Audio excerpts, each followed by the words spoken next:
Bismillahirrahmanirrahim. Assalamualaikum warahmatullahi wabarakatuh.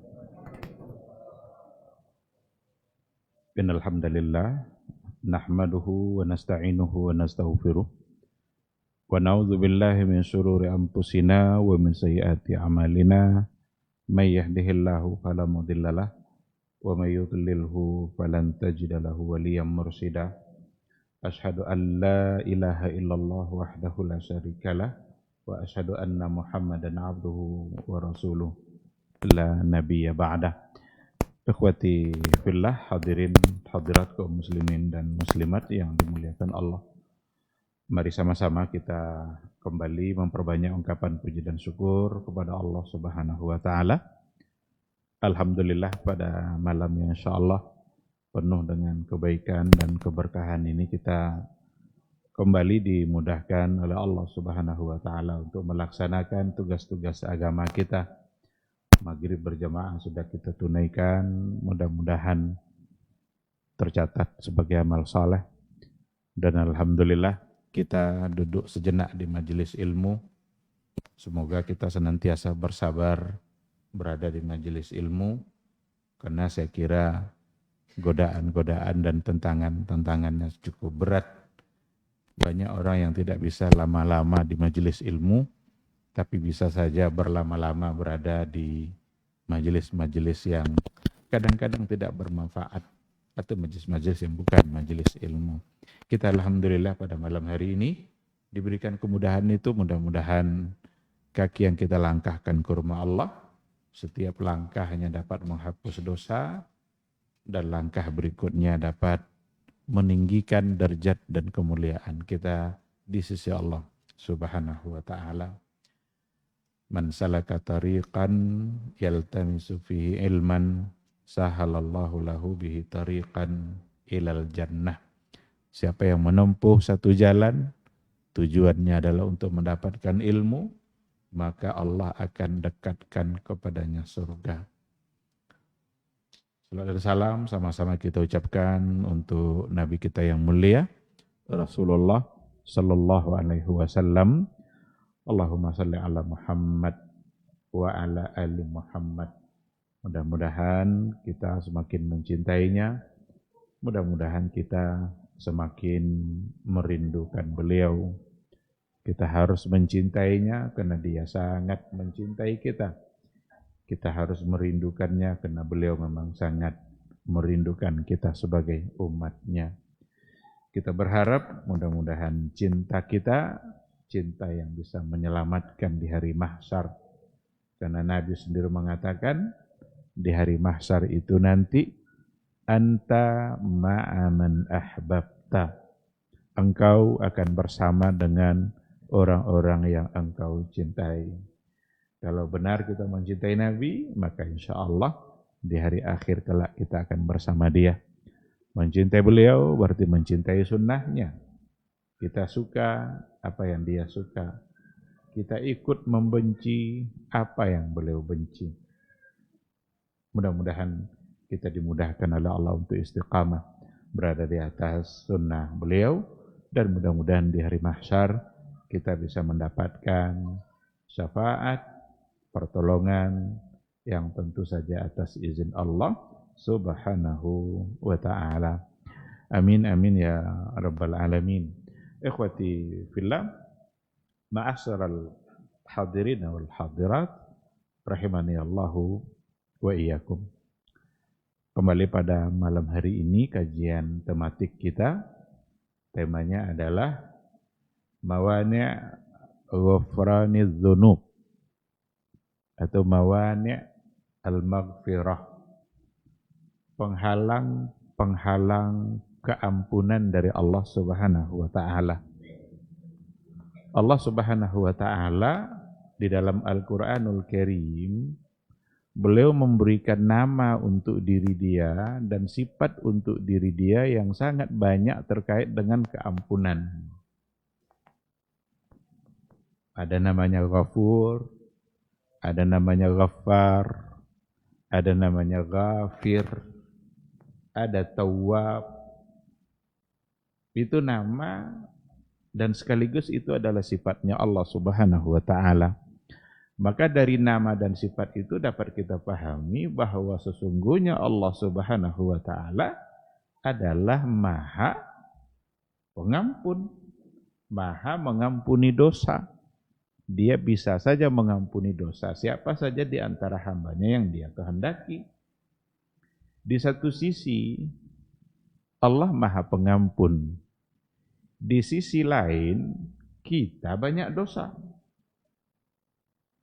Manusia dengan tabiat-tabiat kemanusiaan yang ada pada dirinya, suka lupa, suka lalai, cenderung kepada berbuat maksiat, maka dosa kita banyak sekali. Dan tiada hari tanpa dosa. Boleh kita memuhasabah diri kita masing-masing. Tidak usah kita pandang orang lain, cukup kita memuhasabah diri kita. Ada enggak kira-kira hari di mana di hari itu kita tidak punya dosa?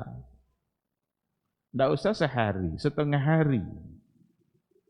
Ada enggak setengah hari di mana di waktu itu kita tidak punya dosa? Atau kita kurangi lagi, dalam waktu 3 jam, kira-kira ada enggak kita enggak punya dosa?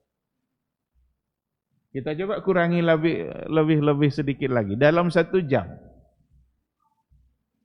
Ada enggak kira-kira kita tidak punya dosa? Jadi di satu sisi Allah Maha Pengampun, di sisi lain kita memang banyak dosa. Kalau orang-orang yang banyak dosa, yang diharapkannya apa? Yang diharapkannya adalah ampunan dari Allah Subhanahu wa taala. Dan Allah dengan sifat pengampunnya itu siap untuk mengampuni dosa hambanya. Namun ada orang-orang yang terhalang dari ampunan itu. Jadi di sinilah pentingnya kita untuk membicarakan persoalan ini. Alangkah ruginya kita kalau seandainya kita ternyata adalah orang-orang yang terhalang untuk mendapatkan keampunan Allah. Karena ada di antara dosa di mana dosa itu bisa terampuni dengan kebaikan-kebaikan yang kita lakukan. Dalam sebuah hadis dikatakan oleh Rasulullah sallallahu alaihi wasallam, wa atbi'il as-sayyi'atal hasanah tamhuha ittaqillaha haitsuma kunta. Ini pesan Rasul kepada salah seorang dari sahabatnya. Kalau enggak salah Muaz ibnu Jabal atau siapa gitu. Ittaqillaha haitsuma kunta wa atbi'is sayyi'atal hasanah tamhuha wa khaliqin nasa bi khuluqin hasanin. Bertakwalah kamu kepada Allah dimanapun kamu berada. Ini pesan ketakwaan yang datang dari Nabi. Yang mana pesan ketakwaan itu diikuti oleh sahabat ketika mereka bertemu sesama mereka. Abu Bakar ketika ketemu dengan Umar bin Al-Khattab, ya Umar, ittaqillah. Umar ketemu dengan anaknya Abdullah ibn Umar, ya waladi, ya bunayya, ittaqillah. Jadi sesama mereka, sahabat dulu kalau ketemu sesama mereka, pesan pertama yang diucapkannya adalah ittaqillah. Bertakwalah kepada Allah. Karena kalau dipahami secara baik memang makna ketakwaan itu kalau memang sudah ada pada kita, selamat kita. Takwa itulah yang menghindarkan kita dari memakan makanan-makanan yang tidak halal. Takwa itulah yang akan bisa menjaga pandangan kita. Takwa itulah yang akan selalu menjaga lisan kita agar tidak berucap hal-hal yang tidak baik. Takwa itulah yang akan bisa menjaga kaki kita agar tidak melangkah ke tempat-tempat maksiat. Takwa itulah yang akan bisa menjaga tangan kita untuk tidak mengambil yang bukan haknya. Kalau memang ketakwaan itu ada pada kita, maka wajar pesan sahabat sesama mereka adalah pesan ketakwaan, karena Nabi memang pesannya itu. Ittaqillah haitsuma kunta. Bertakwalah kepada Allah dimanapun kamu berada. Dimanapun kamu berada, bahwa ketakwaan bukan hanya di masjid. Ketakwaan harus ada di pasar. Ketakwaan harus ada di kebun. Ketakwaan harus ada dimanapun kita berada. Dan ketakwaan tidak memilih waktu. Ketakwaan bukan hanya bulan Ramadan. Ketakwaan bukan hanya musim-musim haji. Ketakwaan bukan hanya waktu-waktu tertentu. Tapi Nabi mengatakan, ittaqillaha haitsuma kunta. Bertakwalah kamu kepada Allah dimanapun kamu berada. Lalu kenapa Nabi mengatakan wa atbi'is sayyi'atal hasanah? Ikutkanlah as-sayyi'ah, hal-hal yang buruk itu, perbuatan-perbuatan buruk yang terlanjur kamu lakukan, ikutkan dengan al-hasanah, dengan perbuatan baik, tamhuha. Niscaya perbuatan baik itu akan bisa menghapus kesalahan tadi. Ketika Nabi mengatakan itu setelah ittaqillah, Nabi bilang ittaqillah, ini pesannya nih. Tapi kok dia bilang ikutkanlah kesalahan? Kesalahan kan bertentangan dengan ketakwaan. Itu artinya adalah bahwa kita sebagai manusia, seberapa kuat kita menjaga ketakwaan kita, tapi terkadang kita bisa saja terjatuh pada maksiat.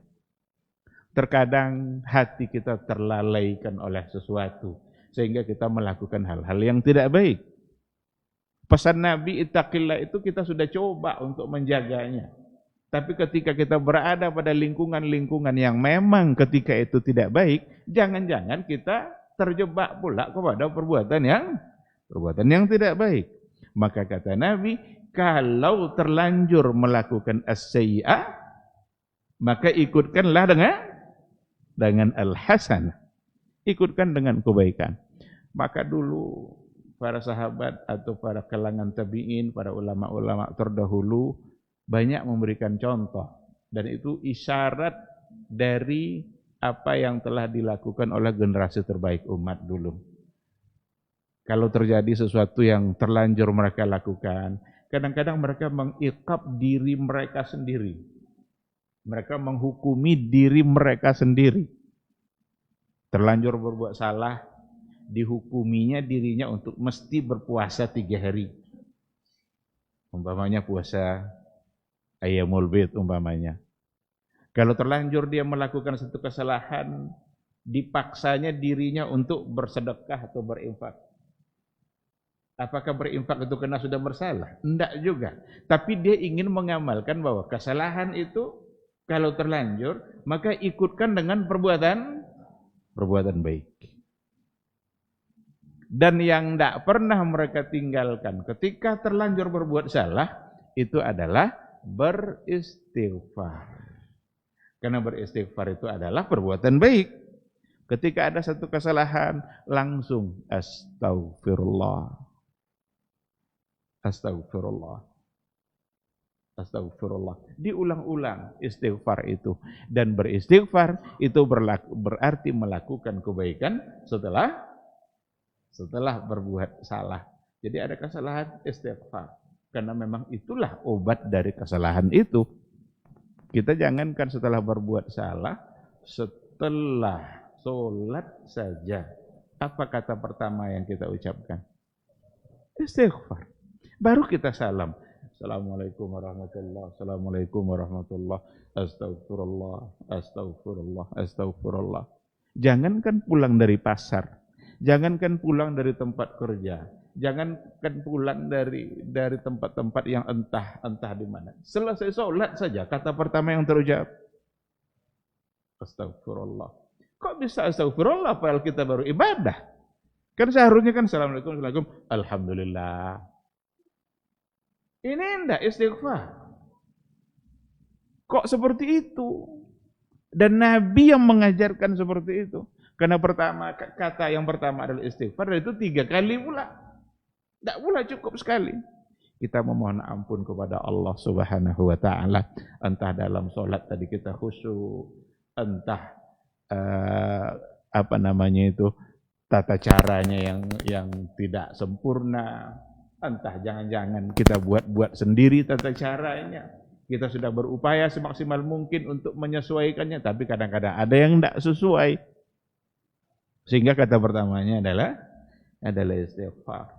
Maka kalau kita tengok anjuran dari Rasulullah SAW, banyak sekali perkara-perkara yang setelah melakukannya yang diucapkan adalah istighfar.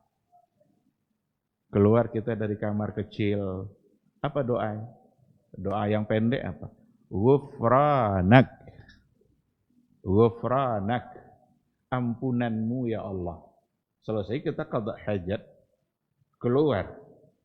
Ada di antara doa, karena bukan hanya itu saja, ada di antara doa yang lain seperti alhamdulillahillazi azhaba annil adza. Segala puji bagi Allah yang telah menghilangkan saya, mengangkat dari saya penyakit. Karena kalau sukses keluarnya berarti terbebas kita dari penyakit. Karena kalau tidak sukses keluarnya berarti tertahan-tahan dan itu adalah penyakit. Sekarang dimudahkan oleh Allah sehingga dia kita puji. Tapi ada di antaranya yang pendek, yang ungkapan setelah keluar itu adalah ghufranak. Ghufranak itu sama dengan astagfirullah. Ampunanmu ya Rabb. Kenapa? Kok ghufranak? Jangan-jangan yang keluar tadi entah dari yang halal, entah dari yang haram. Jangan-jangan yang kita makan selama ini adalah sesuatu yang tidak peduli lagi mau halal mau haram, yang penting bisa makan. Maka minta ampun kepada Allah Subhanahu wa taala.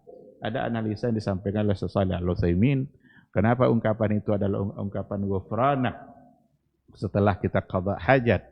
Karena selesai qada hajat itu adalah kebersihan jasmani dan ghufranak itu adalah kebersihan rohani.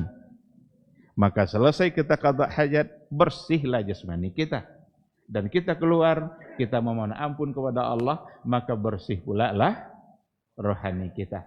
Maka kita dituntut untuk membersihkan dua-duanya, jasmani dan rohani. Persis sama dengan ungkapan dalam Al-Quran, innallaha yuhibbut tawwabina wa yuhibbul mutatahhirin. Innallaha yuhibbut tawwabina wa yuhibbul mutatahhirin. Sesungguhnya Allah mencintai pertama at-tawwabin. Ini suci secara jiwa, orang-orang bertaubat. Wa yuhibbul mutatahhirin, dan cinta kepada orang-orang yang mutatahhirin. Mutatahhirin adalah suci secara fisik. Maka ayat itu artinya adalah sesungguhnya Allah mencintai orang-orang yang bersih lahir dan batin. Indah sekali ajaran Islam yang dibawa oleh Rasulullah sallallahu alaihi wasallam. Oleh karena itu ikhwati fillah, betapa kita menjadi orang yang paling merugi, bahkan bisa celaka kalau ternyata keampunan-keampunan yang telah disediakan oleh Allah terhalang kita untuk mendapatkannya. Lalu siapakah orang-orang yang terhalang mendapatkan keampunan Allah? Coba kita lihat, ada beberapa poin yang mudah-mudahan kita bisa menyampaikannya walaupun tidak secara detail, tapi poin-poin ini nanti kita ringkas-ringkas supaya kita bisa memahami poin itu dan kita berharap kita tidak masuk ke dalam poin itu. Artinya jangan masuk kita kepada perkara-perkara yang terhalang untuk mendapatkan ampunan. Bayangkan ketika tetesan air wudu itu bisa menghapuskan dosa. Tapi kita tidak juga terhapus. Nabi bilang seperti itu, tidaklah seorang muslim membasuh wajahnya ketika berwudu kecuali tetesan air wudu itu akan menggugurkan dosa-dosa mata. Berwudu gugur dosa. Tapi ada orang yang tidak gugur dosanya. Terhalang dia untuk mendapatkan keampunan. Rugi tak kira-kira? Pasti rugi. Sementara yang kita harapkan dari Allah itu adalah keampunan demi keampunan. Karena memang kita adalah banyak dosa. Baik, yang pertama, saya sudah tengok beberapa literatur yang ditulis, selalu ini poin pertama. Tengok satu ini, pertama ini. Walaupun dua-tiganya nanti bisa berbeda. Tapi yang pertama pasti ini. Penghalang keampunan yang pertama itu adalah asyirku billah. Syirik kepada Allah. Menduakan Allah. menjadikan ada tandingan bagi Allah, menganggap ada yang lain yang setara dengan Allah Subhanahu wa taala. Itu adalah makna secara sederhana dari kata syirik. Kita memberikan sesuatu yang hanya pantas untuk Allah, tapi kita berikan kepada selain Allah. Seolah-olah kita menganggap yang selain Allah itu mampu melakukannya sebagaimana Allah melakukan. Maka itu syirik. Yang mengabulkan doa siapa? Allah. Dan hanya Allah. Enggak ada yang mampu selain Allah mengabulkan doa. Sekarang kita meminta kepada selain Allah Subhanahu wa taala. Berarti kita sudah melakukan perbuatan syirik. Karena kita meminta sesuatu yang seharusnya hanya kepada Allah. Sekarang tidak kita minta kepada yang lain. Minta keselamatan, minta kebahagiaan, agar terhindar kita dari musibah, agar selamat kita dari bencana-bencana. Ke siapa kita minta? Hanya kepada Allah. Iyyaka na'budu wa iyyaka nasta'in. Ketika kita berikan kepada selain Allah, berarti itu perbuatan syirik. Dan perbuatan syirik itu as-sababul awwal wal asas. Ini sebab pertama dan paling pondasinya ini yang akan membuat kita terhalang dari mendapatkan keampunan dari Allah Subhanahu wa taala.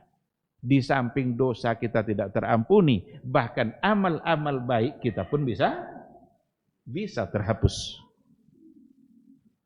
Berbuat soleh, kita berbuat amal soleh, terhapus karena kita syirik. Dan itu ayat yang mengatakan, la in asyrakta la yahbatanna amaluk. Hei Muhammad, jika engkau berbuat syirik, batal semua amalmu. Maka perbuatan syirik menghapus kebaikan-kebaikan kita. Banyak sekali ayat-ayat yang mengatakan, wa may yusyrik billah faqad harramallahu alaihil jannah. Siapa yang syirik kepada Allah, maka Allah haramkan atasnya surga. Allah haramkan surga bagi pelaku syirik. Oleh karena itu, berhati-hati betul dalam persoalan ini. Jangan kita tertipu dengan perbuatan-perbuatan yang banyak yang dilakukan oleh orang lain. Dan mereka tidak ingin dianggap itu sebagai perbuatan syirik. Kembalikan kepada apa yang diberikan penjelasannya oleh para ulama. Kita mesti sangat berhati-hati menjaga diri kita dari perbuatan-perbuatan yang ternyata di dalamnya ada unsur-unsur kesyirikan. Meminta-minta kepada kuburan, meminta-minta kepada orang-orang soleh yang sudah mati. Ada yang dianggap kubur-kubur keramat. Kayaknya doa ini tidak akan dikabulkan oleh Allah kalau tidak di samping kubur dia ini. Kalau sudah ada yang seperti itu, berhati-hati. Ingat, perbuatan syirik adalah sesuatu yang membuat kita terhalang untuk mendapatkan keampunan dari Allah Subhanahu wa ta'ala. Karena sebagian ada yang menggiring persoalan berdoa di samping kubur atau bertawassul menyebut nama-nama orang yang ada di dalam kubur, itu dianggap sebagai sebuah perbedaan yang sifatnya khilafiyah, dipindahkan kepada persoalan fikih. Ini kan bukan persoalan akidah, ini persoalan fikih. Karena ini adalah doa. Doa kan ibadah. Cara-cara ibadah kan bagian dari fikih. Jangan dipisah-pisahkan seperti itu. Ketika kita bicara ibadah, apakah kita tidak sedang bicara tauhid? Justru ketika kita bicara ibadah, ibadah itulah inti dari tauhid. Apa arti ayat wa ma khalaqtul jinna wal insa illa liya'budun? Tidaklah aku ciptakan jin dan manusia kecuali liya'buduni. Abada ya'budu itu kan ibadah. Di antara ulama tafsir memaknainya liyuwahhiduni. Tidaklah aku ciptakan jin dan manusia kecuali untuk mentauhidkan saya. Maka al-ibadah bermakna tauhid. Karena tidak ada satupun ibadah yang diterima kalau seandainya bukan untuk Allah Subhanahu wa ta'ala. Jadi persoalan doa lalu persoalan ibadah maka pindah kepada fikih. Anda doa mukhul ibadah. Iya wa iyyaka nasta'in. Hanya engkau tempat kami meminta ya Allah. Bukankah itu bagian dari doa? Dan doa itu adalah intisari dari ibadah. Doa itu intisari. Kenapa? Karena dalam berdoa kita sedang menghina diri kita di hadapan Allah Subhanahu wa ta'ala. Kita menganggap diri kita lemah di hadapan Allah yang maha kuat. Maka kalau seandainya kita berdoa kepada selain Allah, berarti kita menghinakan diri kita di hadapan sesama makhluk. Meminta kepada kubur-kubur keramat, meminta kepada orang-orang soleh yang sudah wafat. Apa yang bisa mereka lakukan? Mereka saja sudah wafat. Semua yang sudah wafat itu butuh doa dari orang-orang yang masih hidup. Jadi jangan sampai salah. Ini orang hidup pula yang minta didoakan oleh orang-orang yang sudah mati. Orang yang masih hidup datang ke kuburan orang yang sudah mati lalu meminta agar orang itu menyampaikannya kepada Allah. Sesungguhnya itu adalah bagian dari kesyirikan. Dan kalau itu kita lakukan berarti kita telah melakukan satu perkara yang paling besar dan paling dimurkai oleh Allah Subhanahu wa ta'ala. Dan untuk dosa syirik ini Allah tidak akan mengampuninya jika kita tidak meminta ampun secara langsung. Innallaha la yaghfiru ayyushraka bihi wa yaghfiru ma duna dzalika liman yasha. Allah tidak mengampuni dosa syirik. Nah, tapi jangan dipahami bukan berarti kalau kita berbuat syirik lalu Allah tidak akan mengampuni. Tidak, maksudnya adalah jika kita tidak minta ampun sampai mati, maka dosa itu terbawa sampai mati dan tidak akan pernah hilang. Karena kita tidak meminta ampun kepada Allah Subhanahu wa ta'ala. Tapi kalau kita meminta ampun, Allah akan mengampuninya. Karena Allah itu memang maha pengampun, maha penerima taubat. Berapa banyak kesyirikan yang dilakukan oleh para sahabat sebelum mereka masuk Islam. Tapi setelah masuk Islam, justru mereka dijamin masuk surga. Oleh karena itu, perlu pernyataan taubat secara langsung agar Allah mengampuninya. Jadi yang pertama, penghalang keampunan dari Allah itu adalah asyirku billah, syirik kepada Allah. Yang kedua, penghalang keampunan dari Allah itu adalah aklul haram. Aklul haram, memakan makanan yang haram. Terhalang kita dari ampunan. Ambil wudu, tetesan wudu, tidak menghapus dosa kita. Karena makanan kita haram. Wa atbi'is sayyi'atal hasanah. Kalau bersalah ikutkan kebaikan, tidak terampuni, terhalang mendapatkannya karena kita memakan makanan yang haram. Di sini mulai berbeda urutannya ini. Tengok di buku ini mendahulukan yang lain. Ada literatur lain menyebutkan aklul haram. Tidak apa-apa. Urutan berbeda tidak apa-apa. Yang penting kita mesti memahami dan berupaya untuk terhindar dari semua poin itu. Aklul haram. Dari mana para ulama mengambil itu? Bahwa aklul haram sebagai penghalang. Di antaranya adalah sebuah riwayat. Ada seorang yang ikut berhaji. Haji melewati safar yang begitu jauh. Capek dia. Rambutnya berdebu. Lalu sampai di sana dia bilang, labbaik Allahumma labbaik. Mulai dia menyebut-nyebut, membesarkan Allah. Tapi ternyata di langit sana ada suara yang berucap, la labbaika wa la sa'daik. La labbaika wa la sa'daik. Kamu tidak diterima kedatanganmu. Wa la sa'daik. Tidak ada kebahagiaan bagimu. Kalau tidak ada kebahagiaan, berarti diantaranya tidak ada keampunan. Karena salah satu dari kebahagiaan adalah ketika diampuni oleh Allah Subhanahu wa ta'ala. Lalu Nabi menyebutkan apa dan kenapa suara dari langit sana malaikat mengucapkan la labbaika wa la sa'daik. Kata Rasul, wa mat'amuhu haram, wa mashrabuhu haram, wa malbasuhu haram, wa ghudhiya bil haram. Fa anna yustajabu lahu. Ternyata orang tadi itu makanannya haram, minumannya dari yang haram, pakaiannya dari yang haram, wa ghudhiya bil haram. Dan dia diberi terus nutrisi dengan al-haram. Makanannya selalu dengan itu. Fa anna yustajabu lahu. Anna itu bermakna kaifa. Bagaimana mungkin doa-doanya dikabulkan oleh Allah Subhanahu wa taala? Bagaimana mungkin dia mendapatkan keampunan dari Allah? Karena ternyata di sekeliling tubuhnya adalah sesuatu yang haram.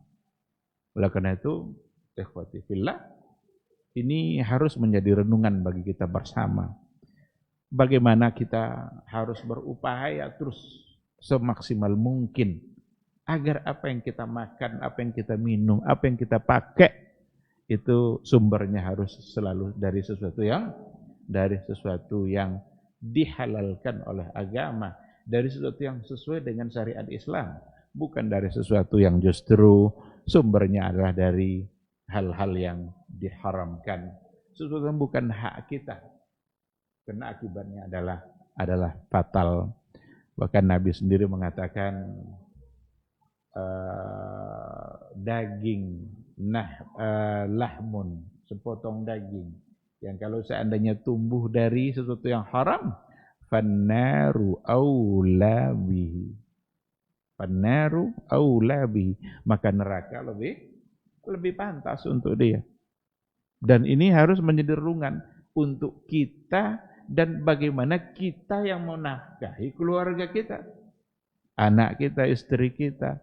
Jangan salahkan kalau seandainya istri membangkang terus, ternyata badannya sekelilingnya adalah haram.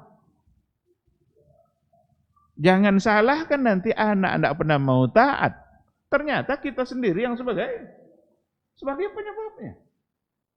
Berarti kita sendiri yang menginginkan keadaan itu. Oleh karena itu sedikit-sedikitlah, tapi di dalamnya ada keberkahan. Banyak berkah tentu lebih baik. Tapi daripada kalau dibanding-banding banyak, tetapi di dalamnya ada murka Allah, dibanding yang sedikit, tapi di situ ada keberkahan. Saya kira keberkahan itu harus menjadi pilihan kita. Maka istri-istri pada masa dahulu itu berpesan kepada suaminya, wahai suamiku, saya siap, kami siap untuk hidup susah. Tapi kami tak siap untuk menahan neraka Allah Subhanahu wa ta'ala. Andaikan tidak dapat mencari makan, mungkin sehari hanya 1 kali, tapi itu halal, kami lebih siap daripada nanti kami menanggung nerakanya Allah Subhanahu wa ta'ala. Alangkah bahagianya seorang suami kalau seandainya punya istri yang tabiatnya seperti ini. Maka ini harus menjadi renungan bersama. Ini harus ditadabburi betul. Kita memuhasabah diri kita. Yang terlanjurlah. Karena siapa yang tidak berdosa?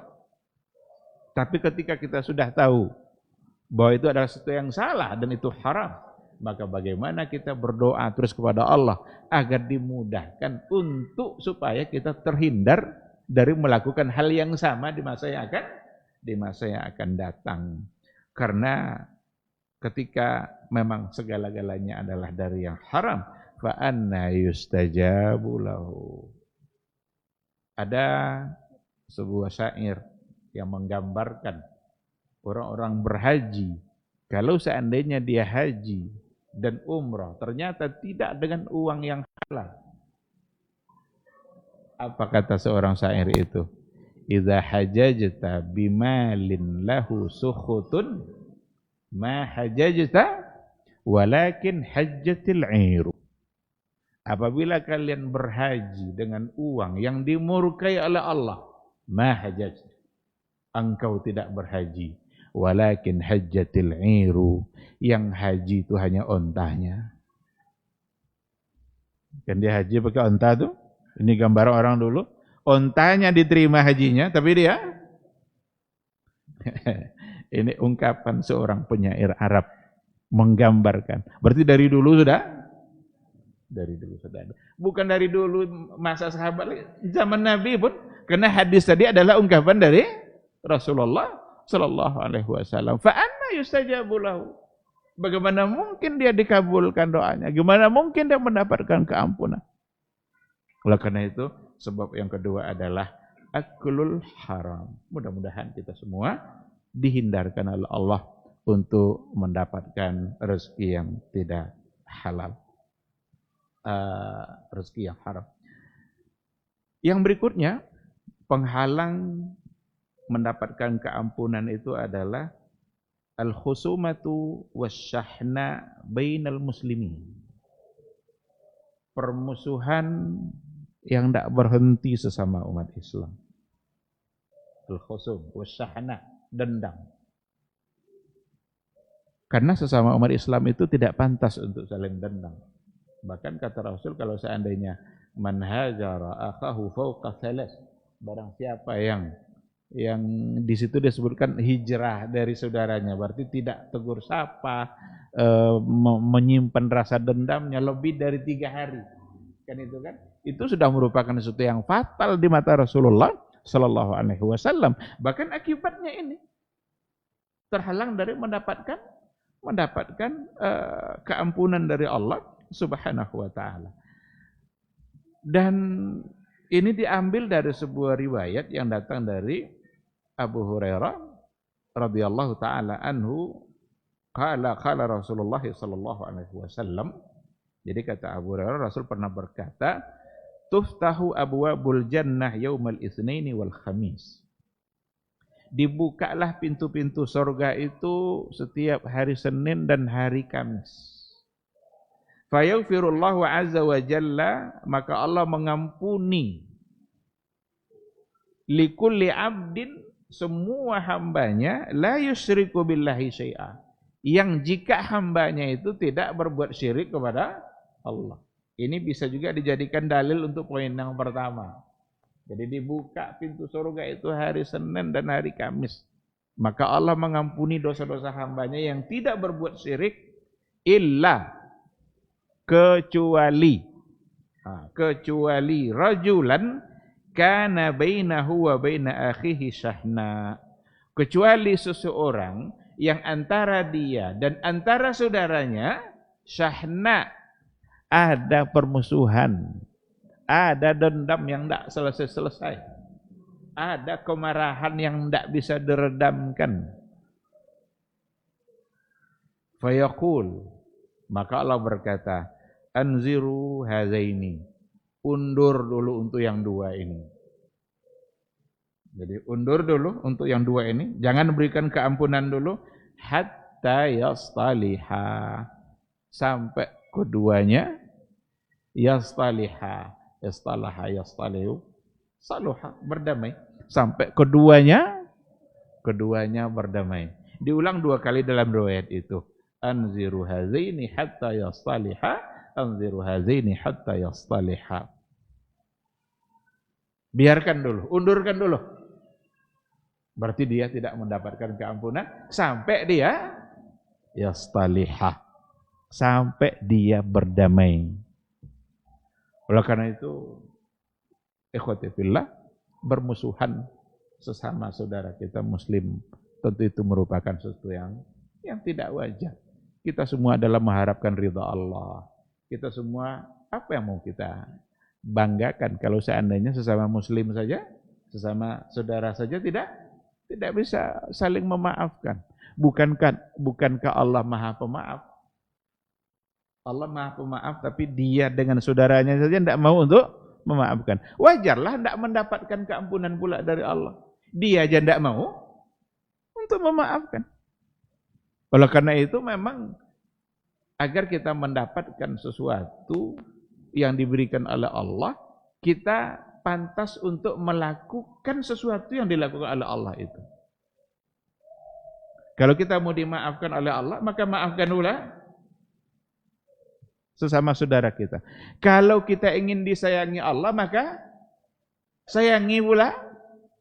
Kan begitu teorinya itu. Dalam hadis Nabi bilang seperti itu. Irhamu man fil ardi yarhamkum man fis sama. Sayangilah orang-orang yang ada di muka bumi ini. Yarhamkum man fis sama. Niscaya Allah menyayangi. Kamu disayangi pula oleh man fis sama. Dia yang di langit. Dia ini siapa ini? Allah. Berarti Allah deh. Nah, kok lecik lah dulu kan.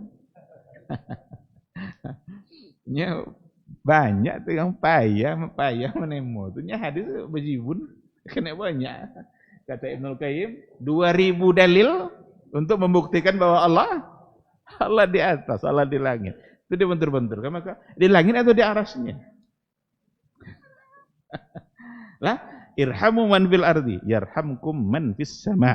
Sayangi yang di muka bumi, niscaya kamu akan disayangi oleh Allah yang di langit. Ada yang mengartikan itu tidak Allah orangnya malaikat. malaikat yang di langit. Tentu pemahaman itu salah. Yang benar adalah man fis sama, maka maksudnya adalah Allah, karena hubungannya dengan kasih sayang, dan yang maha pengasih penyayang itu adalah Allah Subhanahu wa taala. Baik, ikhwati fillah, waktu Isya sudah masuk, kita jawab dulu suara azan insyaallah.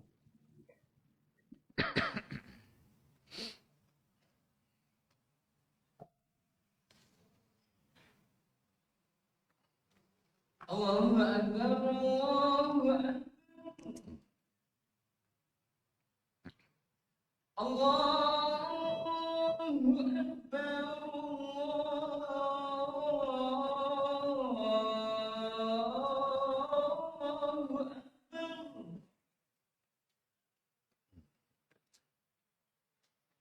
أشهد أن لا إله إلا الله.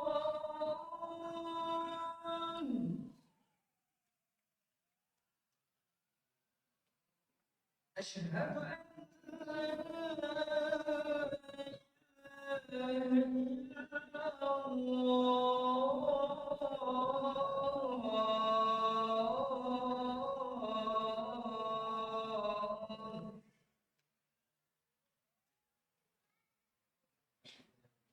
أشهد أن محمدا رسول الله.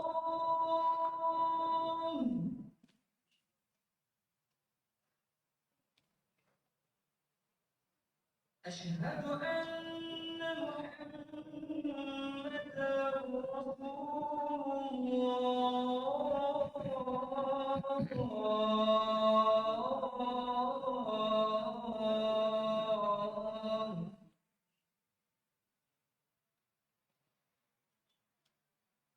حي على الصلاة.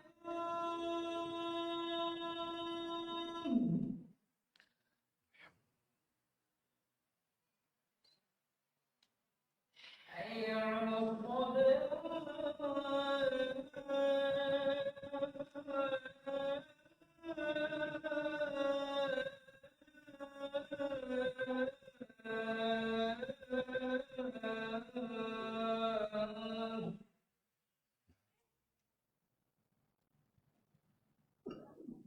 حي على الفلاح.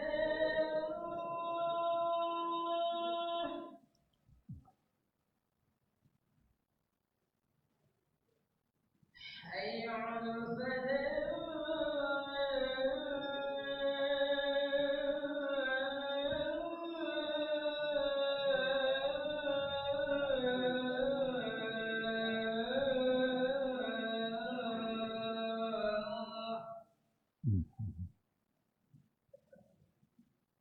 الله أكبر،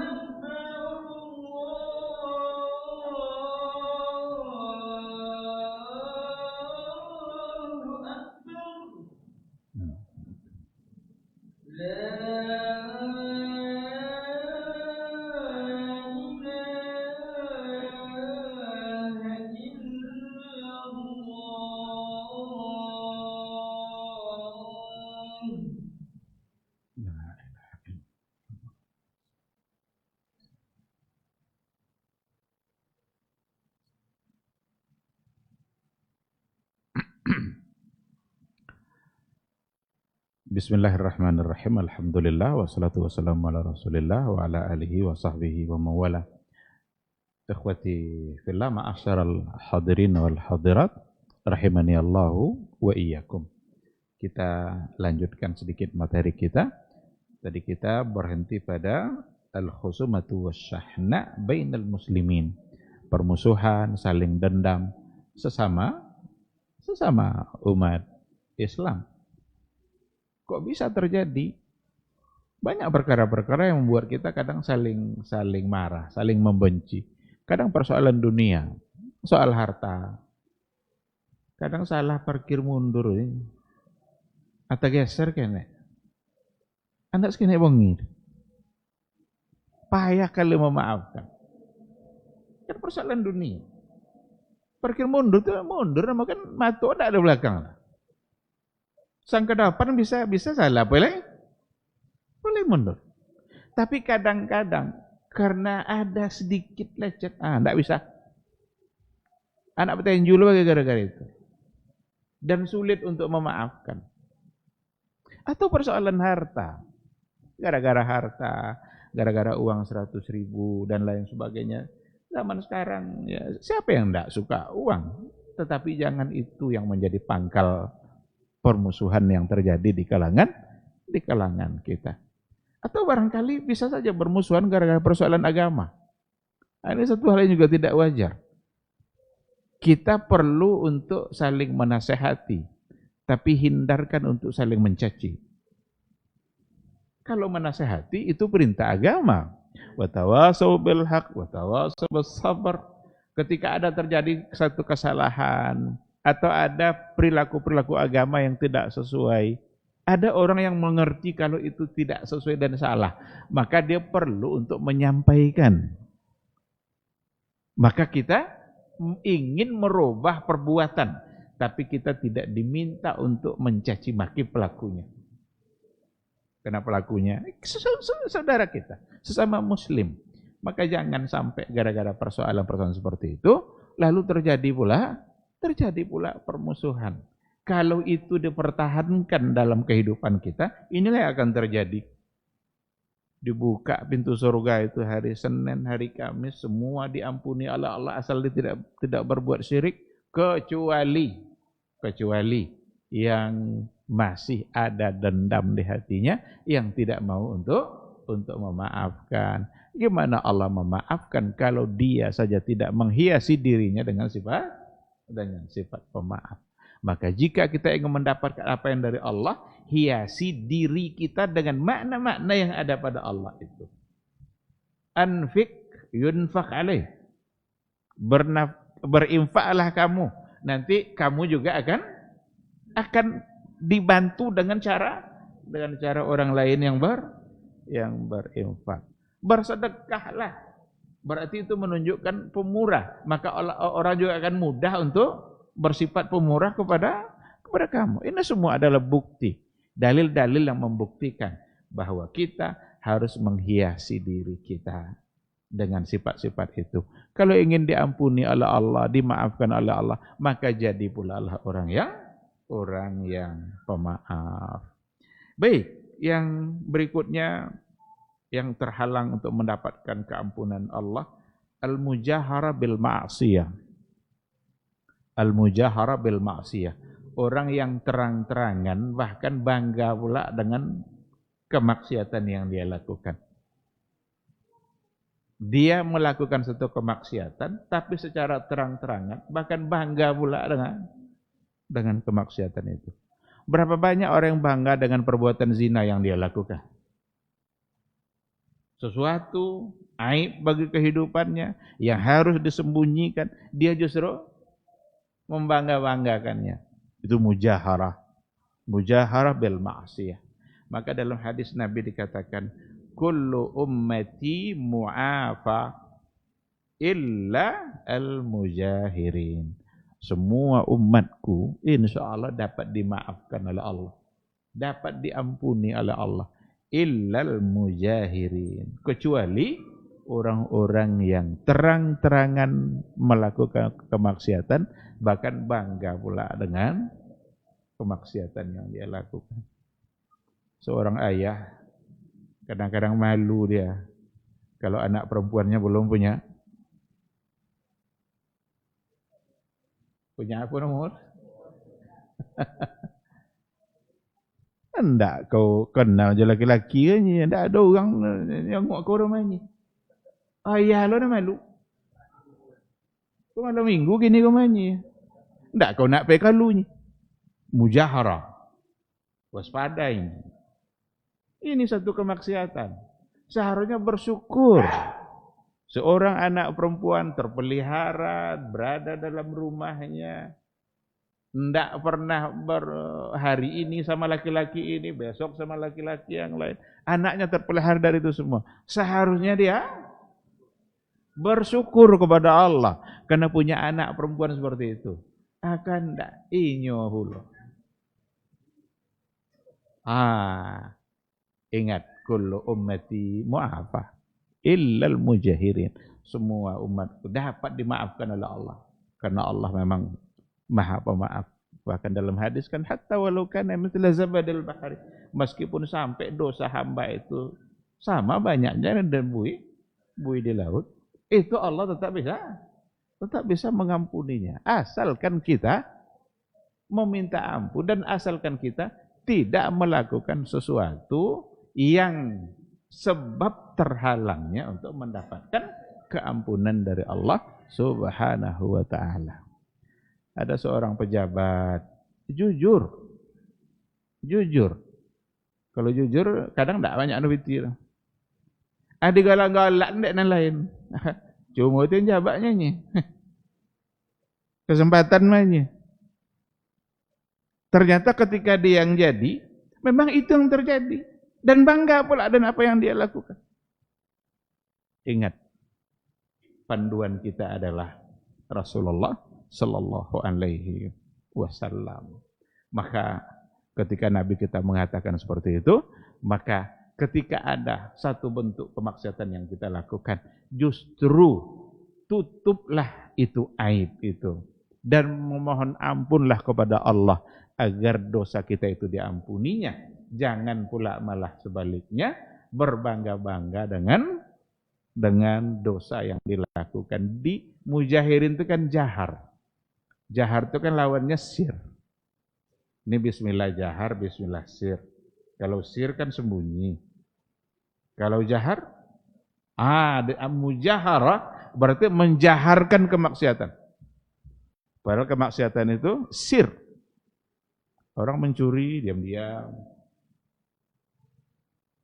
Sir kan? Nah sekarang enggak. Dengan kesalahan dia, dengan kemaksiatannya, justru dia jaharkan. Dibangga-banggakannya secara terang-terangan. Salah satu penyebab dia tidak akan mendapatkan atau terhalang dari mendapatkan keampunan dari Allah Subhanahu wa taala. Yang berikutnya, ada mulyaqini bi ijabatid doa. Ndak yakin dia kalau Allah itu bisa mengampuninya atau mau mengampuninya. Ndak yakin dia kalau Allah mengabulkan doanya. Kalau tidak yakin ya tidak akan dapat. Karena Allah sendiri bilang, ana inda dhanni abdi bi. Saya ini tergantung seperti apa persangkaan hamba saya kepada saya. Sekarang hambanya berprasangka kepada Allah kalau talai akan diampuni tendanya. Atau tidak dah. Jak dulu berdoa le jadi kau tahu je mana. Berarti ada semacam ketidakyakinannya dengan doa itu. Maka dalam hadis saya sampaikan sebuah hadis dalam Mustadrak ala Sahihain Al-Hakim. Apa kata Rasul? Udzu'allaha wa antum muqinuna bil ijabah. Berdoalah kepada Allah dalam keadaan kalian yakin, muqinuna bil ijabah. Kalian yakin kalau Allah mengabulkan. Wa alamu, dan ketahuilah annallaha la yaqbalu du'a min qalbin ghafilin lahin. Dan ketahuilah bahwa sesungguhnya Allah tidak mengabulkan doa, tidak menerima doa dari seseorang yang qalbin ghafilin lahin, dari hati yang lalai, dari hati yang lahun, banyak lahunnya. Bermain-main. Dia berdoa tapi hatinya bermain-main. Dia berdoa tapi hatinya lalai.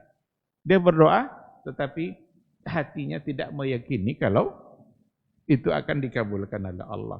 Ada dalam riwayat Imam Muslim dikatakan, la yazalu yustajabu lil abdi. Senantiasa doa hamba itu dikabulkan oleh Allah Subhanahu wa taala. Ma lam yad'u bi itsmin aw qati'ati rahim. Selama doanya itu bukan untuk maksiat dan bukan untuk qati'ati rahim. Bukan untuk memutuskan silaturahim. Jadi senantiasa doa akan dikabulkan oleh Allah, tapi bukan untuk memutuskan hubungan silaturahim. Kalau ada doa minta diputuskan silaturahim, Allah tidak kabulkan. Ya Allah, jangan tak atas dan jadi tentunya celaka wanung baknya. Atau tidak ada mudah Allah Taala. Ya kalau qati'atur rahim tentu hubungannya dengan saudara kan, yang rahim pernah sama-sama dalam rahim yang sama. Adakah orang yang sesama satu rahim itu dia berselisih? Ada. Kadang-kadang persoalan harta. Kadang-kadang ada sikap-sikap tertentu yang membuat dia tidak mau lagi bertemu. Didoakannya kepada Allah, beliau jantoso. Ini Allah tidak kabulkan. Satu saat ditakdirkan Allah dia bertemu, Allah ingin uji imannya. Masih ada dendam atau tidak? Maka syahna tadi ketika dikatakan bainal muslimin, itu termasuk juga antara dua yang bersaudara. Nah, maka senantiasa doa akan dikabulkan, tapi bukan untuk dosa, bukan untuk memutuskan silaturahim. Malam yasta'jil, selama dia tidak terburu-buru untuk dikabulkan. Ada sahabat yang bertanya, qila ya Rasulullah, mal isti'jal? Apa yang dimaksud dengan isti'jal itu ya Rasulullah? Terburu-buru dikabulkan doa itu apa? Kata sahabat. Kata Rasul, qala yaqulu qad da'autu. Potong nama doa le, lu nyuti bo jawaban le. Itu isti'jal. Ini kadang sekali dua kali berdoa. Ternyata Allah juga belum beri sesuai dengan yang dia minta.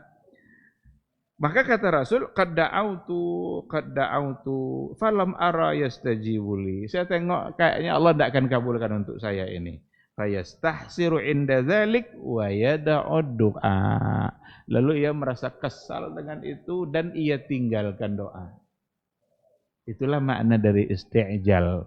Maka ketika kita memohon kepada Allah, seandainya memang belum dikabulkan sesuai dengan yang kita minta, berarti itu menunjukkan Allah ingin kita terus berdoa meminta kepada Dia, dan kita tidak boleh berhenti berdoa hanya karena kita anggap memang jangan-jangan Allah tidak mau mengabulkan. Karena ketika Allah belum memberikan sesuai dengan yang kita minta, berarti yang kita minta itu tidak baik bagi kita. Ya kalau itu nelok tentu itu baik Allah Ta'ala. Ketika belum diberikan sesuai yang kita minta, atau Allah berikan yang lain berarti lebih baik bagi kita. Begitu cara mengembalikannya. Yang penting kita berdoa, kita meminta kepada Allah, tapi tidak boleh isti'jal, tidak boleh terburu-buru. Sekali dua kali berdoa seolah-olah Allah tidak mau mengabulkan, lalu dia tinggalkan doa. Padahal dia lupa kalau Allah belum kabulkan, berarti yang terbaik adalah yang ada pada Allah. Sekarang mana kita mau? Doa kita dikabulkan oleh Allah, berarti itu keinginan kita. Atau Allah belum mengabulkannya, dan itu adalah keinginan Allah. Mana yang kita mau? Mana yang baik? Keinginan kita atau keinginan Allah? Keinginan Allah. Berarti cara doa tidak dikabulkan? Nah, makanya pada saat ada permintaan permohonan kita kepada Allah yang kita rasa belum kita dapatkan, sabar.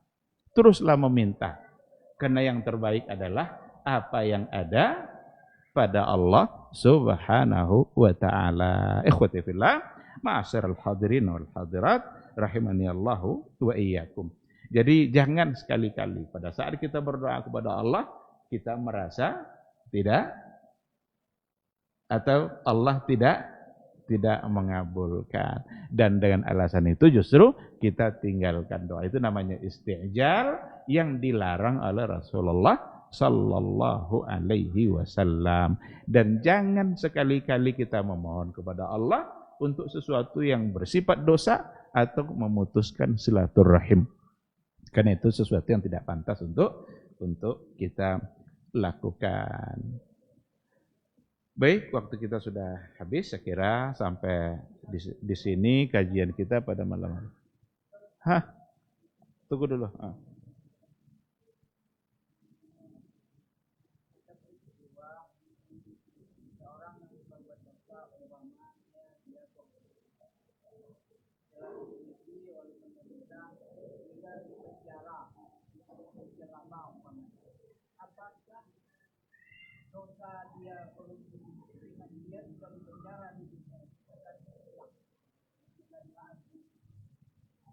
Iya.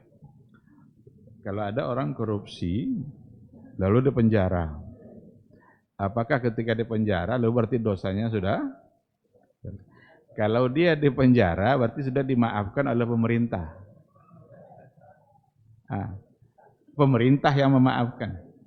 Nah, sekarang dimaafkan Allah atau tidak? Maka dia harus melakukan juga sesuatu yang Allah bisa membuat dia untuk maksudnya dia membuat Allah bisa memaafkannya. Kalau lari penjahuru hanya kadang pagi masuk bisa sore main dulu kayaknya. Sekali setahun dapat remisi nyukum manusia rumah. Sodo kesalahan penjauh hukuman. Nak mencuri penjauh, membunuh penjauh. Sekarang dia bunuh orang lalu masuk penjara. Itu dimaafkan oleh pemerintah. Allah maafkan itu enggak? Maka yang harus dilakukan adalah sampai kita dimaafkan oleh Allah Subhanahu wa ta'ala. Kalau sekadar yang tadi saja itu baru terlepas dari hukuman manusia yang kadang bisa membolak-balik, bisa main belakang atau main bawah, hanya macam-macam istilah ini. Seharusnya hukumannya segini dapat sini. Maka harus kita lakukan adalah bagaimana diampuni oleh Allah Subhanahu wa ta'ala. Wallahu subhanahu wa ta'ala. Siapa tadi?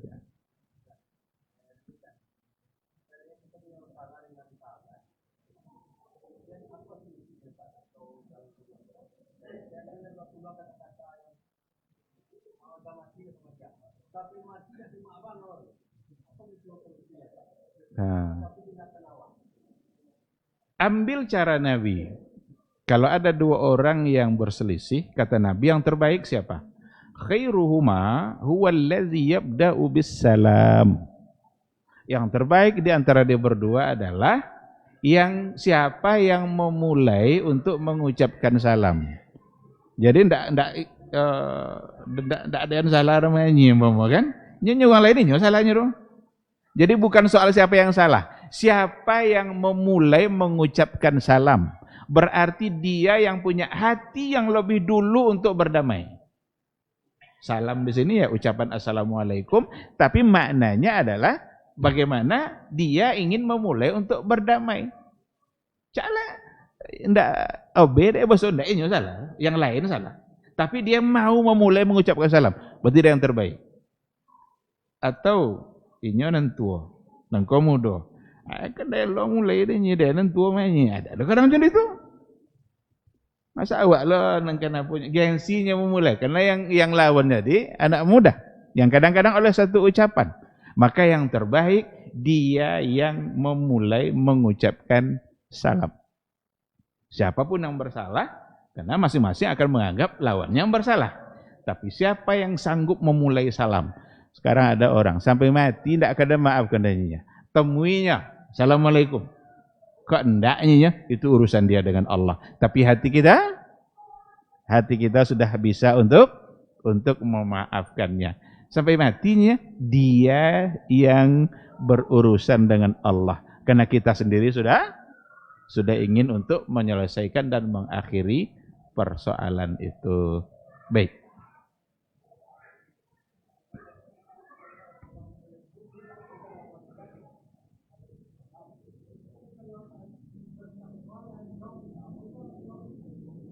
Iya.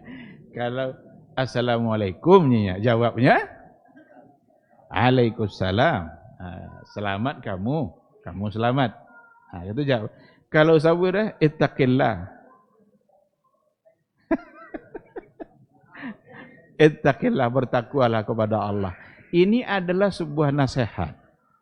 Kalau orang menasihati kita, apa ucap? Jazakallah khair, barakallahu fiik. Karena dia telah memberikan satu kebaikan.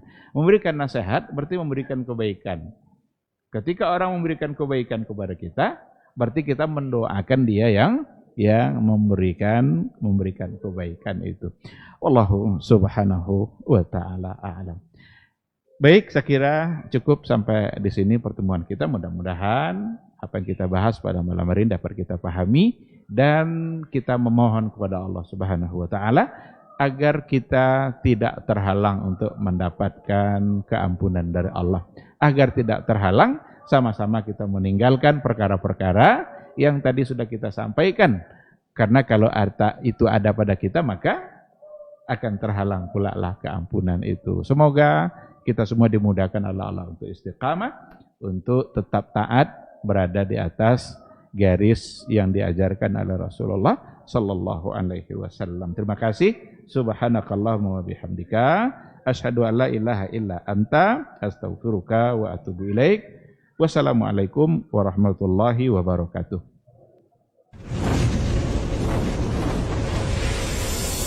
Baba TV Sunnah, belajar